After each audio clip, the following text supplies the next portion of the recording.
Everyone, my self ઋતુ શુક્લા. આજનો topic છે શુક્રપિંડ, કે જેને આપણે ટેસ્ટિસ કહીએ છીએ. તેનું સ્થાન ઉદર ગુહાની બહારની બાજુ વૃષણ કોથળીમાં આવેલું હોય છે, જે એક જોડ આવેલું હોય છે.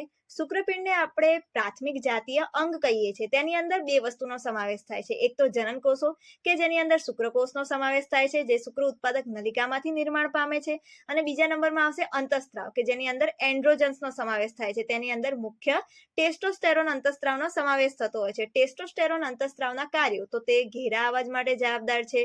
તે નરમાં રહેલી સહાયક ગ્રંથિ અને સહાયક નલિકા, જેમ કે અધિવૃષણ નલિકા, શુક્રવાહિની, શુક્રવાહિકા, બલ્બોયુરેથ્રલ ગ્રંથિ, પ્રોસ્ટેટ, શુક્રાશય વગેરેના વિકાસ માટે મહત્વનો ફાળો ભજવતો હોય છે. તે નર જાતીય વર્તણૂક લિબિડો માટે જવાબદાર છે. તે કાર્બોદિત અને પ્રોટીનના ચયાપચય માટે મદદરૂપ થતું હોય છે. તે સ્નાયુ વૃદ્ધિને પ્રેરવાનું કાર્ય કરતું હોય છે. તે ચહેરા અને શરીરના વાળ માટે વૃદ્ધિ કરવા માટે જવાબદાર હોય છે. તે આક્રમકતા માટે જવાબદાર હોય છે. તે ઇરિથ્રોપોઇસિસને પ્રેરવાનું કાર્ય કરતું હોય છે. તે શુક્રકોષ જનનની ક્રિયાવિધિને ઉત્તેજે છે. મારી ચેનલને લાઇક, શેર અને સબસ્ક્રાઇબ કરવાનું ભૂલતા નહીં. Thank you.